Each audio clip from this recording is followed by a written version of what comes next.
This class we study fluid statics. So X16 is for fluid statics and X17 is for fluid dynamics. If you finish this class, you will understand what Pascal's principle is and what Archimedes principle is. The main focus of this section is for fluid. First, we consider the definition of a fluid.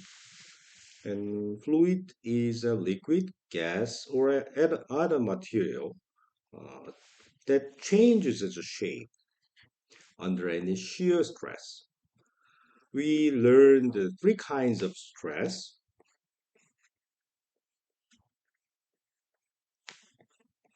compression stress that make material shrink along the length. There's a shifting length in negative sense due to the compression. The second, tensile stress. The material enlarges. There's enlargement of the material in length, so delta L is a positive. And another stress is just like the springboard. The length is in here. If you press down the edge,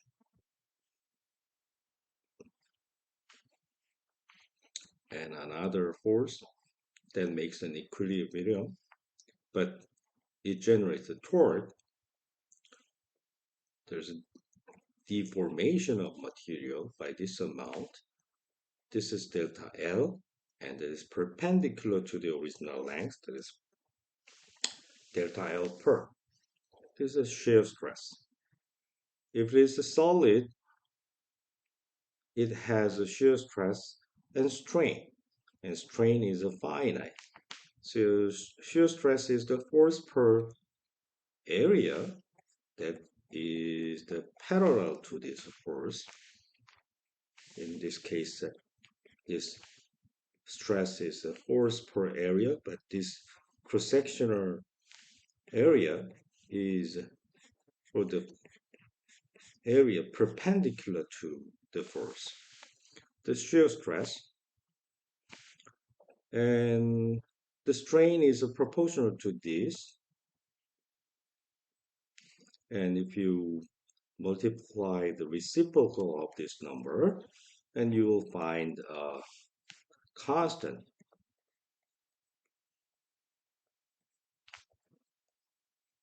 Per.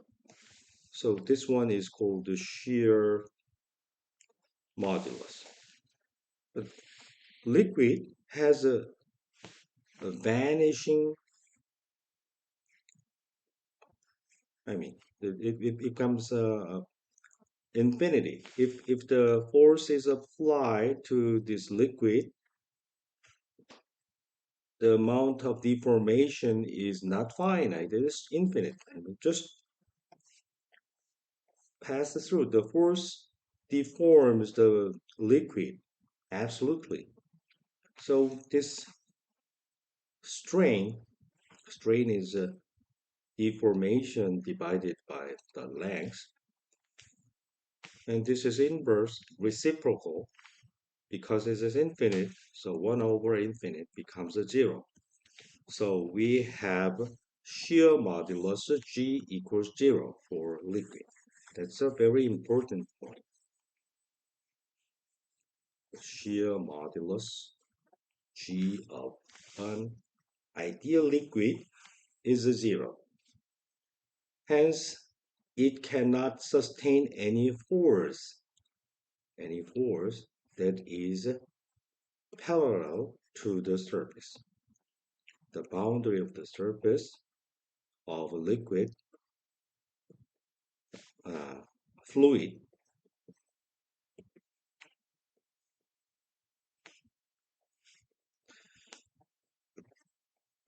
Force, it cannot sustain the force. Instead, if it keeps its own shape, it can sustain the force that is perpendicular to the boundary surface.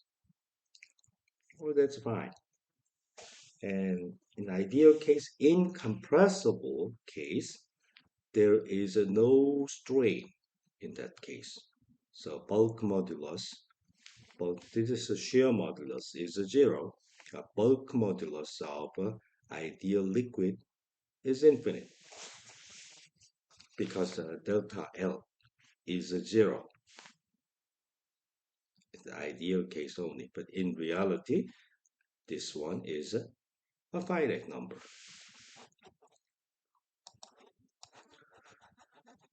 Anyway, on the boundary, this is a volume of a fluid, and the boundary surface is the boundary of this volume. Liquid can exert any force outside of the surface. Let me call this one as d sigma. The sigma is the infinitesimal areal element of the surface of this fluid. And this is proportional to the area of this patch and is parallel to the unit vector that is normal to the surface from inside to outside. The pressure is a force per area, and this is a compressive. This force is compression. So force per area, cross-sectional area.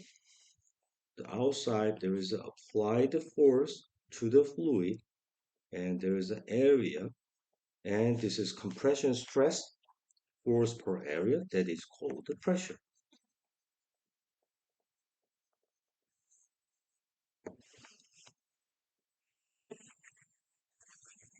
Therefore, if I compute the force generated by this fluid that is contained in closed surface S, that is the boundary of volume, it exerts force outside as the F equals pressure at that point multiplied by the area of the patch, and because a vector, this force is a vector, we have a unit vector. And if I integrate over the whole surface,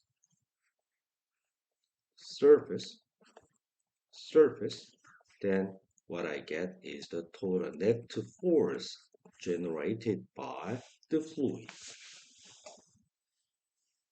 So this is our guiding principle.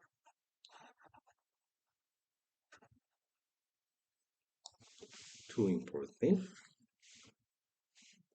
Shear modulus G of a fluid is vanishing. The force exerted by a fluid inside a container, I have to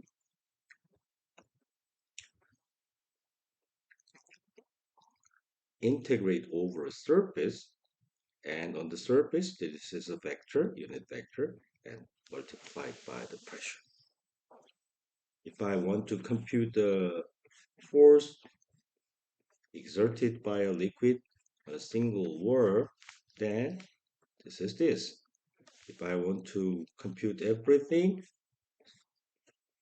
then it should be replaced with the integral over the closed surface.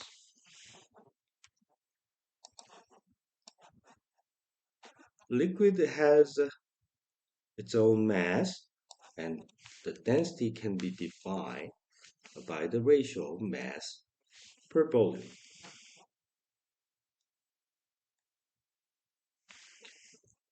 Let us pour some water inside a container and put something heavy on it on top of the container and let it make an equilibrium state.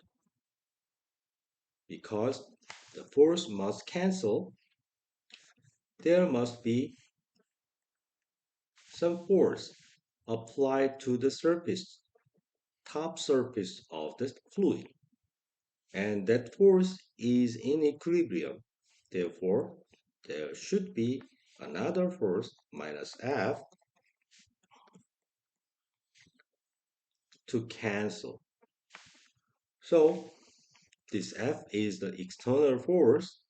In this case, the weight, mg, where m is the mass of this weight, multiplied by the gravitational acceleration, it will exert some force.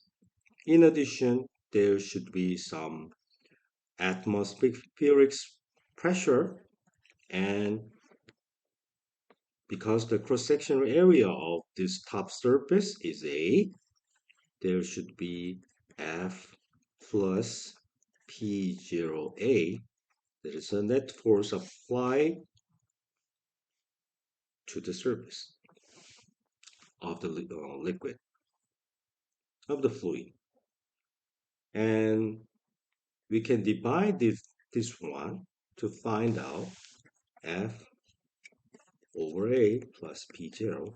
This is the pressure on top of the surface.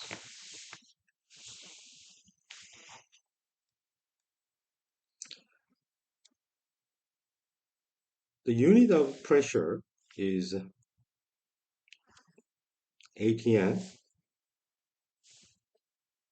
ATM is not a money machine, the bank. It is but the atmospheric pressure.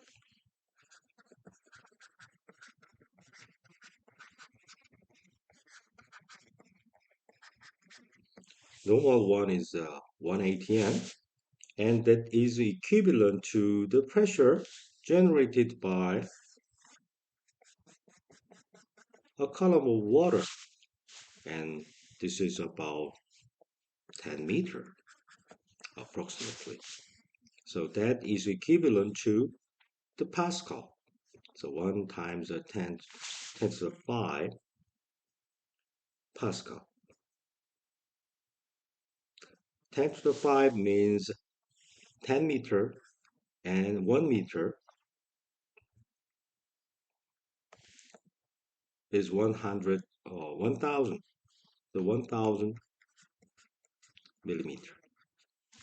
Anyway, it is 1 times 1, approximately 1 times 10 to the 5th Pascal. This PA is named after Pascal.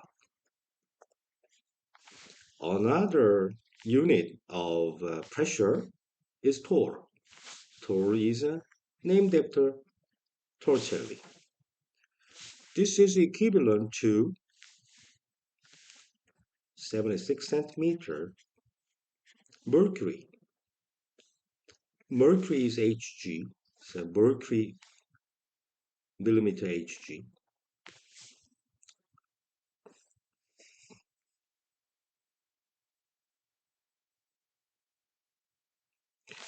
We will find that in the next lecture, when we learn Bernoulli equation, the pressure is added to the density times velocity squared.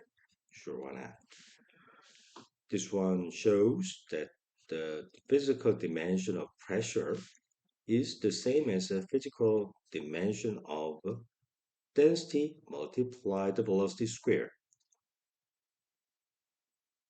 For example, pressure divided by velocity squared should be of dimension of density. Let's see.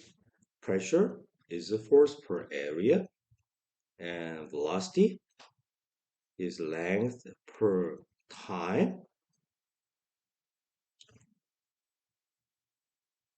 And what's that? We have a force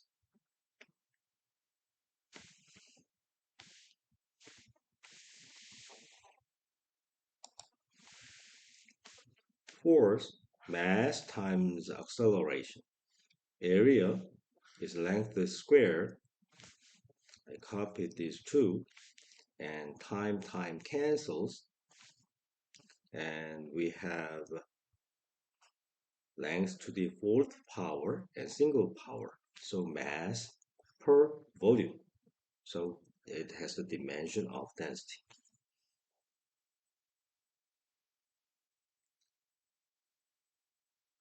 We already considered this.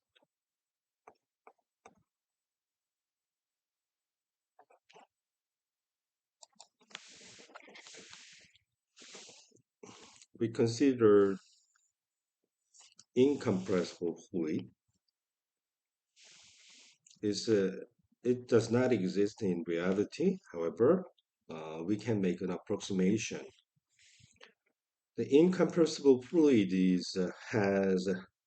there's an if we apply some stress, there's a compression stress.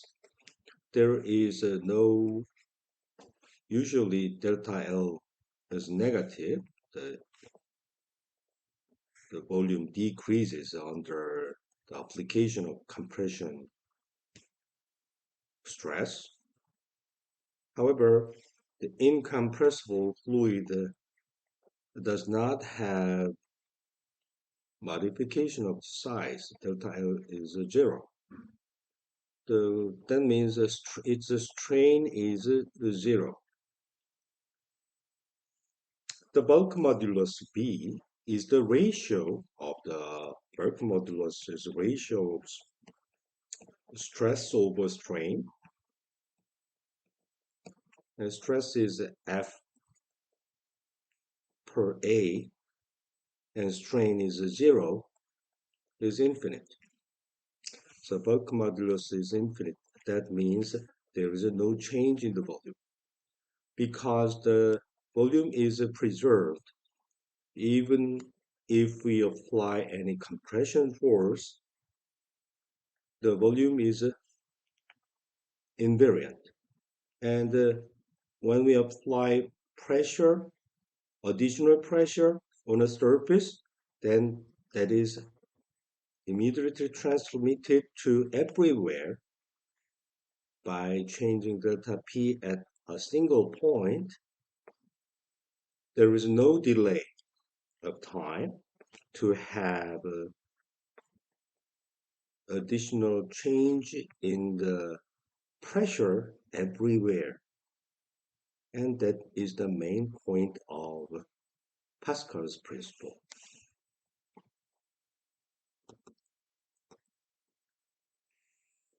Accelerating frame.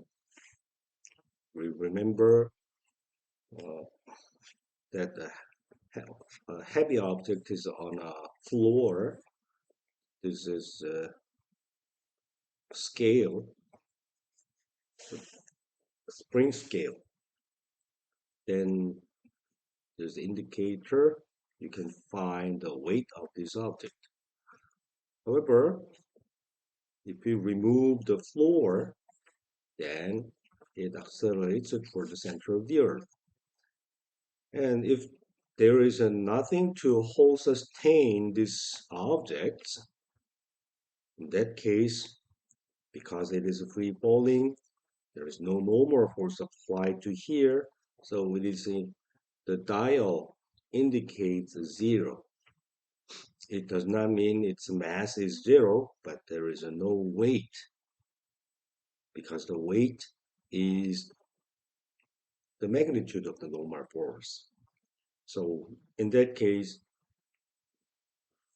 fluid falling down does not have the pressure difference rho gh.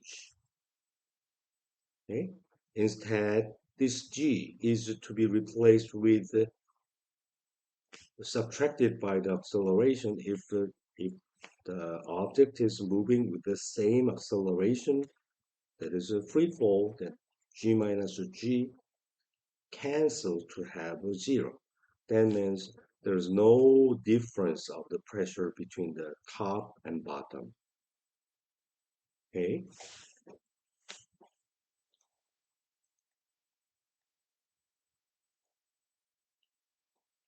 Independent substrate. The pressure of the incompressible liquid of density has the density rho that is independent of position. If it is compressible, then the accumulation of the weight gives a denser, higher density is high, and this part will be low. Something like air that is compressible. So density of air on top of a mountain is less than the density of the air on the surface of the earth. Something like that. So why don't we compute the force on each side of the container applied by this liquid? For example, in this part,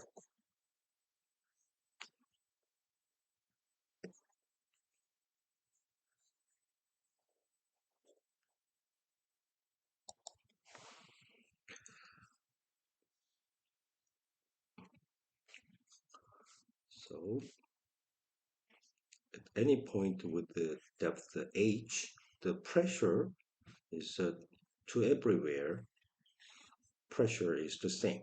So pressure is to all of the directions with the magnitude. And we'd like to know how much force is applied, exerted by the fluid on this wall. In that case, here, W part first. This side, the pressure is used in here, and we have to integrate over the surface. The same value is for in strip with the DH and with this W. So W, DH, and pressure is multiplied in here. So what you obtain is after integration, we have this return. In a similar manner, we can also compute the pressure, the force. So this one is the same, but this side, WDH is replaced with the DDH. So everything is the same except for the W factor and D factor in here. This part, the pressure of the fluid toward the outside is this direction. So the force is to the negative gravity direction. And what is the magnitude? And that is P0, and area is A. So this part, fluid gives the force along this direction with P0H. P0A. P0A is a P0 dW. What is the value on the bottom? This is the pressure is the same. It is a P0 plus rho G capital H. And area, that is a dW. That is the answer.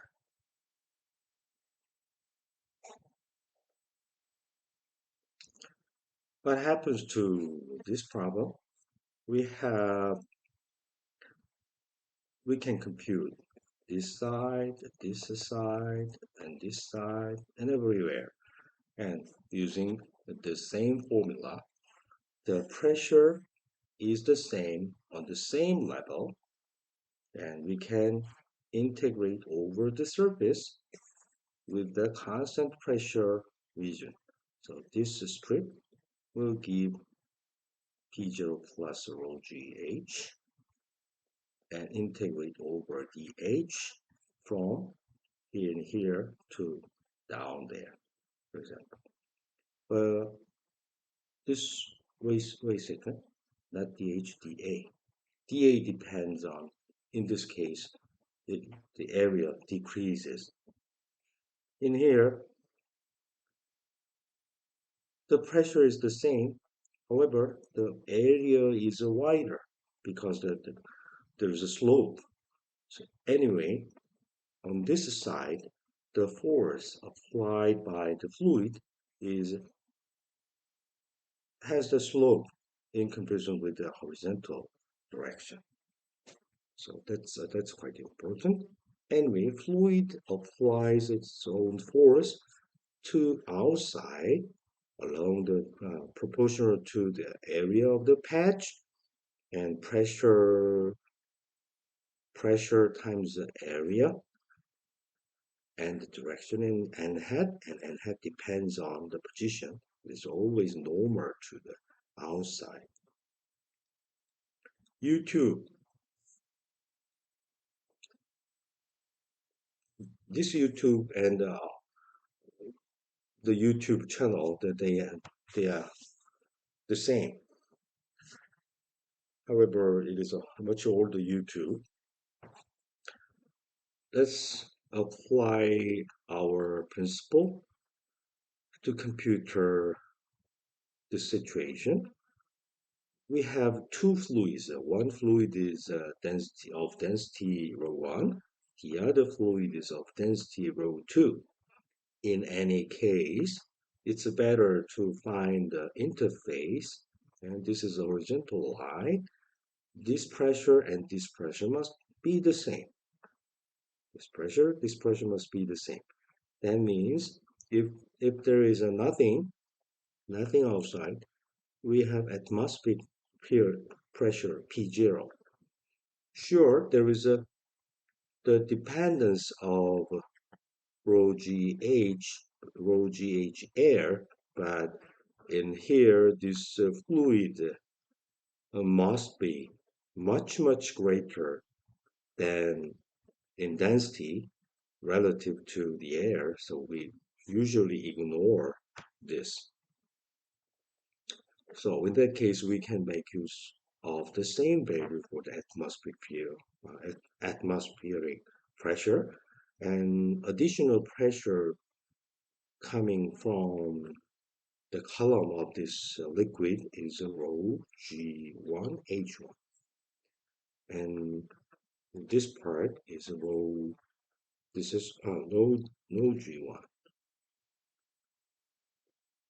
rho 1 GH1, and this is rho 2 GH2. Okay, and this one, they must be the same in order to make this system in equilibrium. Mercury Barometer, you know, the column of air, we have Earth and air, and column of air is pressing down the Earth. So it is this amount of pressure is equivalent to the 76 millimeter mercury column, because inside the tube it is vacuum. Okay? If there is if top is open, sure, this one is not open, it is just a transparent so that you can see inside.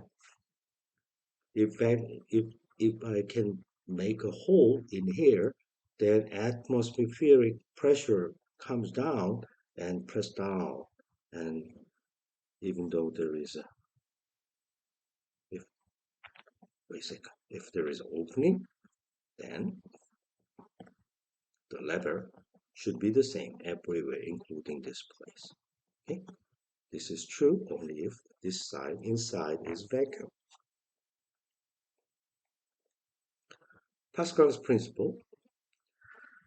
No, we have atmospheric pressure and force pressing down the surface of the liquid is P0A initially. And everywhere inside, if there is a depth H, then pressure at the depth is just this amount, P0 plus rho gh. Because we are considering an incompressible fluid, density inside the liquid doesn't change independently of the depth. So if we put some heavy object on top of it, there is a force change. The force is initially F0 is a P0A, but we have additional force F0 plus delta F that there should be some delta mg. And if I divide this one with area, I would obtain this is P0 plus delta F over A. This one we call delta P, that is pressure change on top. If there is a pressure change on top, the equilibrium is still, we have additional weight on it. So to hold this equilibrium plane, the water must exert force by that amount additionally. That means we have a pressure because area is invariant. We have additional pressure, the identical additional pressure present inside the liquid. And that is true for any age. So that means for incompressible fluid, if there is a change in pressure in everywhere, in either this point or this point, if there is a change in delta P, because they are in equilibrium, delta P is present everywhere, all together with the identical amount. That's the Pascal's principle.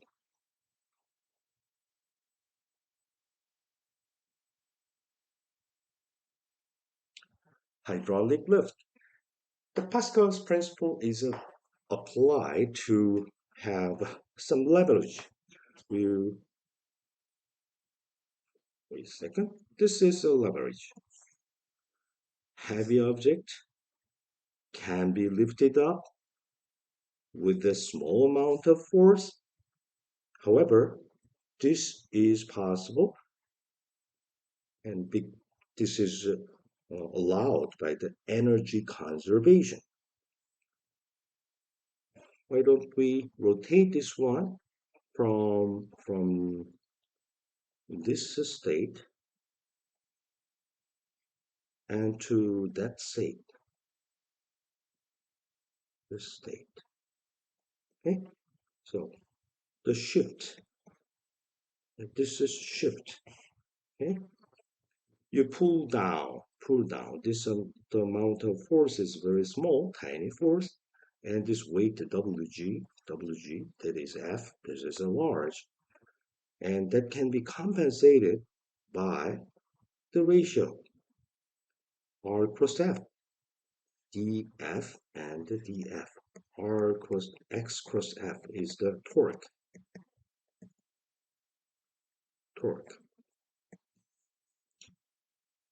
So the two torque make an equilibrium state.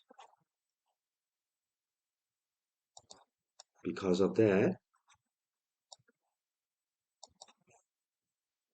the ratio of this force, small over large, is the same as small over large. That means small, large, small.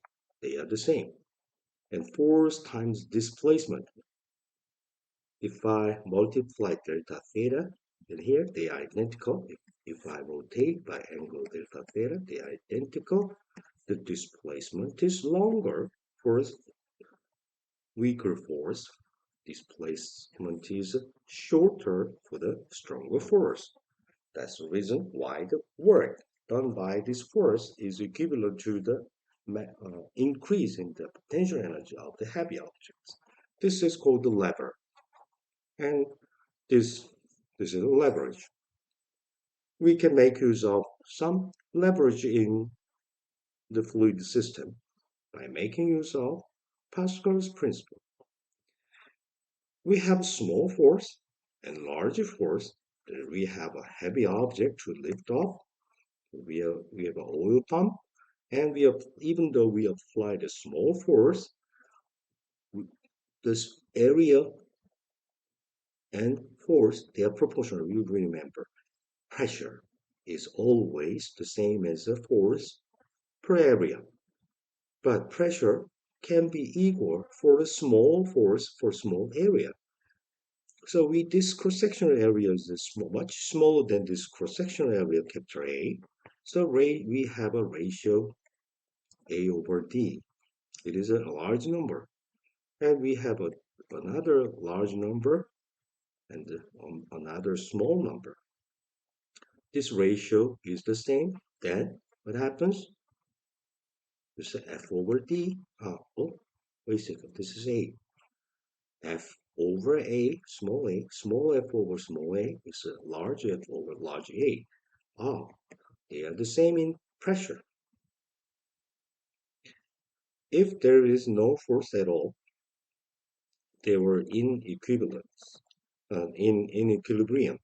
But if I apply F, that is actually delta F, then delta F brings in delta P, and this delta P is immediately applied to E in here as a delta P, and resultant force exerted by this fluid on this surface, delta P times area, that is the force delta F. Delta F is written in here.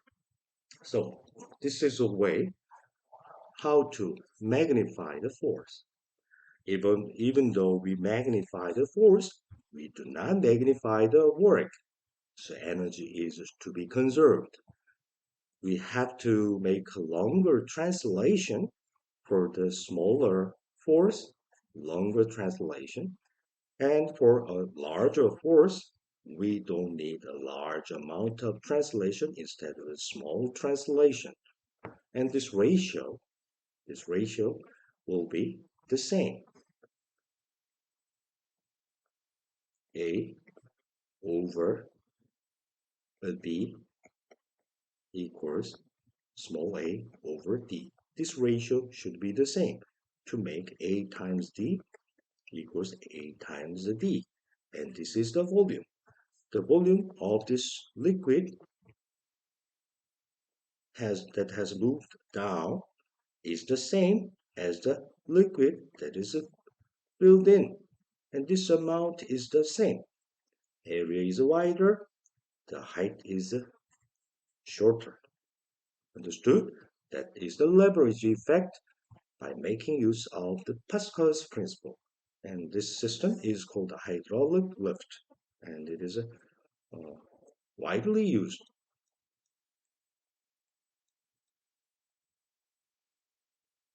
Archimedes Principle. Archimedes Principle you know very well from elementary school. This egg is floating. Some part is outside of the water surface, and some part is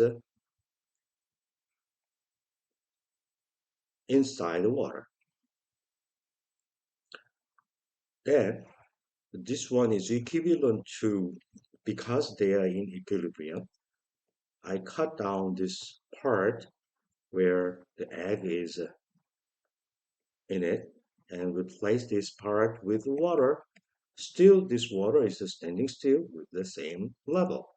So the amount of water in the viewpoint of the force, the weight of this water is the same as the weight of a total egg. So this is the length, this is D, they are the same. this weight, and this weight is the same, is the based on the Archimedes principle, is based on this simple idea. And usual textbook, the general physics textbook, does not teach you very much more than what you have learned in elementary school. But what we want to do is we explicitly calculate the buoyant force. And actually, this is the amount of buoyant force to sustain the water in originally is replaced with uh, the same force applied by the liquid outside of this region. That means it is held by this water. So this apparent weight of the egg is decreasing by this amount of weight.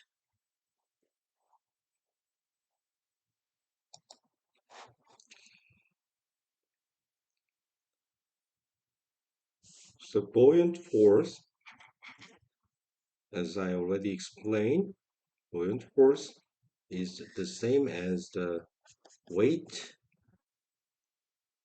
of a same fluid surrounding this material contained the weight of that fluid contained in the same space. So apparent weight is decreased by that amount of buoyant force. So if an object is hanging on a string, in that case, the weight of this object decreases by that amount. The liquid filled in the same space.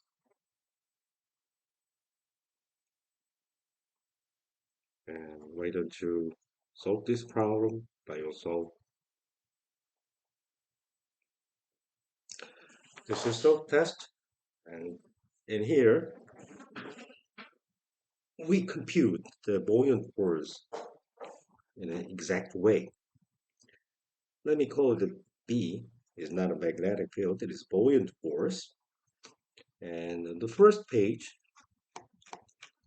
we have already described the force. This is a fluid. Fluid exert pressure to the outside, and that is in equilibrium with the surrounding fluid, and that is pressing down inside. So this is a minus n hat, and this is n hat. Okay, this is a fluid contained in some space, and fluid surrounding that space. The force from inside to outside and force from outside to inside, they cancel to make an equilibrium. That's the point. And the force is proportional to the pressure and area, and the direction is normal. And from outside to inside, this normal vector is minus n hat if it is an n hat. Okay?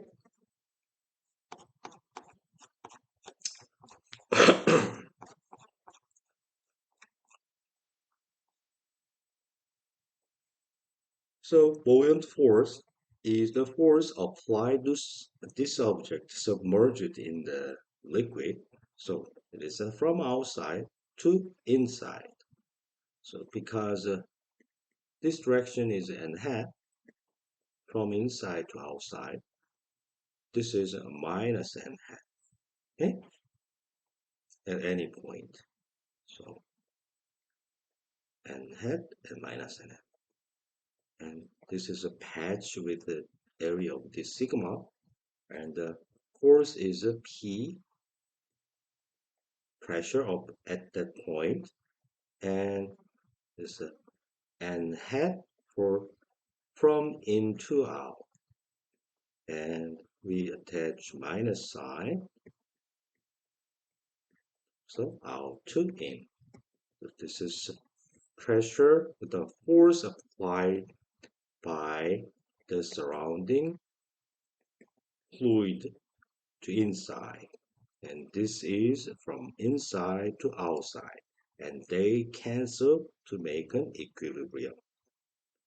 And why don't you refer to this paper published in European Journal of Physics in 2011?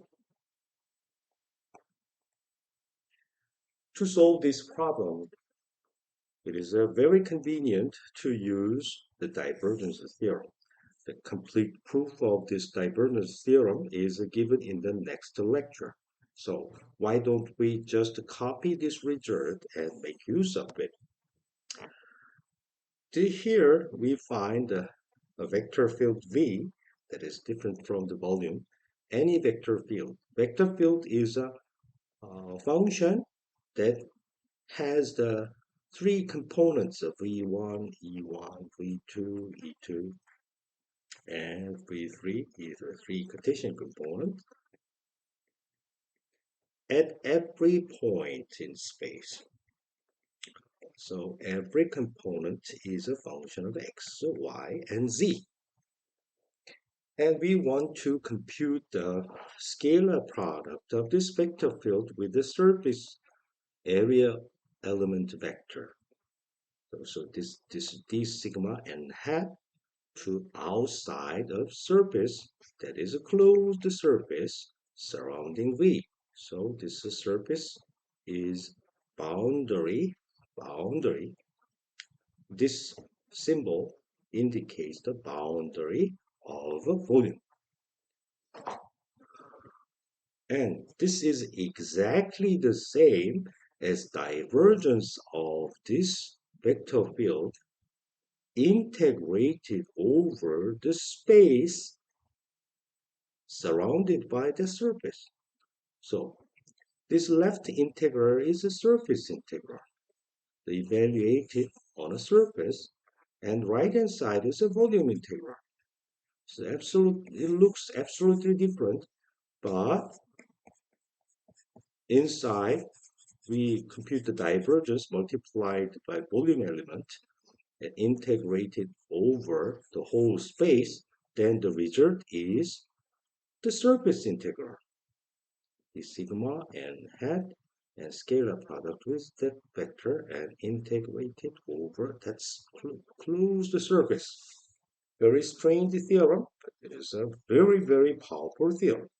You must memorize this, and in the next lecture, you can verify why they are equal. Today, we just copy this result, and why don't we substitute a special case? A vector field is proportional to a constant vector. Constant vector. Direction is fixed. And then the magnitude differs depending on the position. We use the P because we are interested in the pressure. Pressure is a scalar, but it is a scalar field that is a function of any position. Pressure changes depending on the depth. So P0, P equals P0 plus rho GH, something like that, if there's the depth of the liquid is H. Okay. Then, why don't we substitute this one in here and there? Surface integral can be made. So V dot this sigma is C dot is sigma and P of X and integrate. So C dot can be pulled out, and this one becomes a C dot integral P of X integrated over the surface. This is a vector. And right hand side,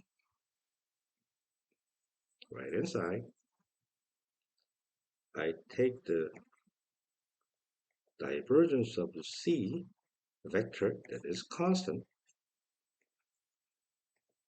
and pressure. This is X C1P X1 X2 C2P X3 C3P. But C1, C2, C3, they are constant. I don't have to take the derivative. So C1 X1P C2 X2P and C3 X3P. Aha, is the derivative. It is C1 E1 hat, C2 E2 hat, C3 E3 hat, scalar product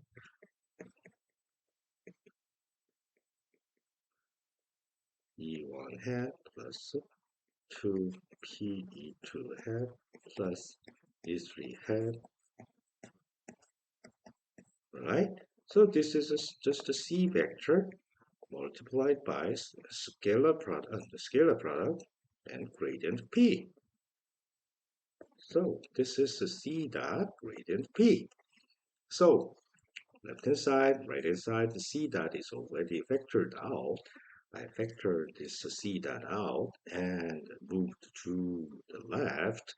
The surface integral of pressure weighted by the area vector. And this one is the gradient pressure integrated over volume equals 0 for any C. This is arbitrary. So we, AX equals Z for all A, then what is the answer? X for any A. So we can divide A. Sure, 0A, 0x equals 0. I don't know the answer for X. However, if it is true for 1x equals 0, 2x equals 0, any x equals 0, then means x should be 0. Something like that. I can determine this one is identical to 0. That means that this integral and this integral, they are identical to each other. So this result is called the gradient theorem. That is the special case of the divergence theorem when the vector field has a single constant direction. Sure, the magnitude can change. So this is the Crusher relation that is used to derive the Archimedes principle. The buoyant force on the surface is the pressure, the force exerted by the fluid outside this region.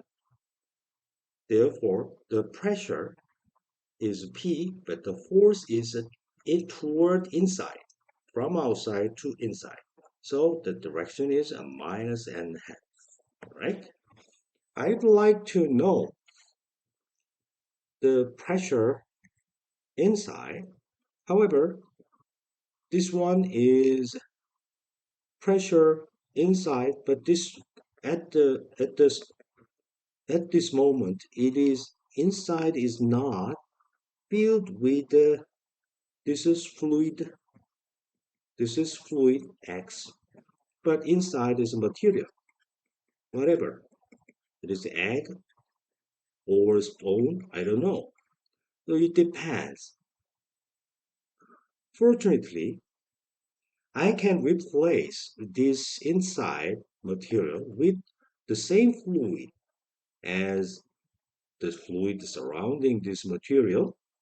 In that case, this pressure formula can be used even inside.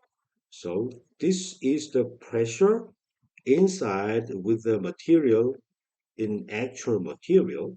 However, I would like to replace this one with the same fluid outside. Then the replacement can be made for the same fluid. So the pressure, if I replace this inside with the same fluid, so uniform fluid, it becomes the uniform fluid, and the pressure at this point is equal at the same level. That is P equals to P of H H is the depth, that is P0 plus rho GH. This formula can be used. So this one is very difficult.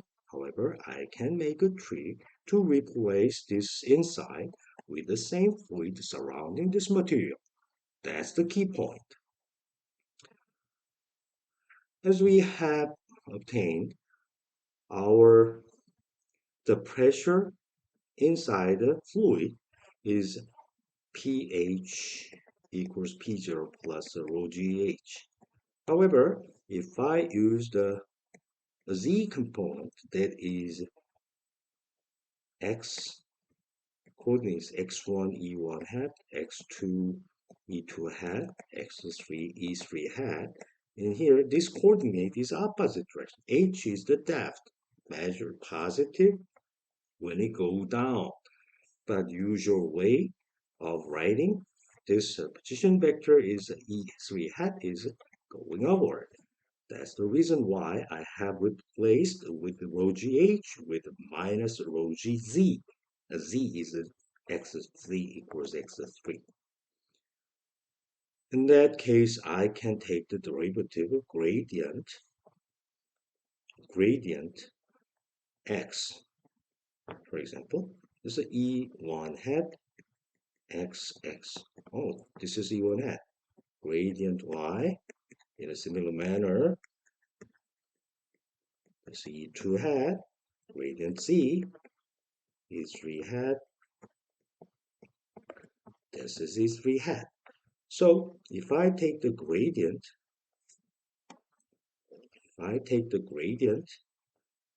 the answer is this constant vanishes. This one becomes, and here is minus gradient rho gz, and these are constant for minus rho g gradient z, so minus rho g e3 hat, and gravitational acceleration is a minus g e3 hat. So minus g e3 hat, this is gravitational acceleration. That's the reason why I have replaced this one with rho g vector. As a result, buoyant force integrated over the surface, and this one is the gradient theorem gives it becomes the volume integral of the gradient inside the volume, and then this one is replaced with the rho g, and g is a constant gravitational acceleration. Oh, fortunately, this is a trivial integral. Density integrate over the volume. That is the mass. And what is this mass? I have replaced inside with the same fluid outside. So this m is the mass of the fluid with the same volume as V. The actual material, whatever, it can be wood or steel or whatever. However, I have replaced this one with the fluid surrounding this. So this integral is identical to the mass of the fluid with the same volume. And I noticed that this negative sign, and this is G, gravitational acceleration going down, and buoyant force is going up. So that means this buoyant force subtract the original weight by this amount, and buoyant force is opposing the gravitational acceleration, and minus g is upward. Therefore, due to this subtraction, apparent weight of an object submerged in a liquid decreases in comparison with the original weight. This is the case when the complete amount of material is submerged in a single fluid. In more general case, it can be solved by considering the outside, for example, air. Air is also a fluid, so I can consider this one as air as a fluid too, and water as fluid 1. And in most general case, I can apply the same way. And you can follow this calculation. You will find that this is fluid 1, and this part is a fluid here, fluid 2, fluid 1. I have replaced this water and air. I will replace this one is water and air. And this is fluid 1, 1, and 2. The answer is this one is water and this one is air. Usually, air has a much less density, and this one can be almost negligible. And the, the previous case, original Archimedes principle, this is not correct.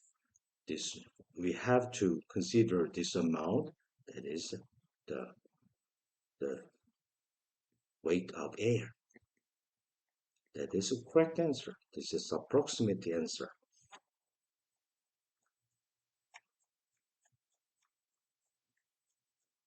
This is correct answer. That's it for today.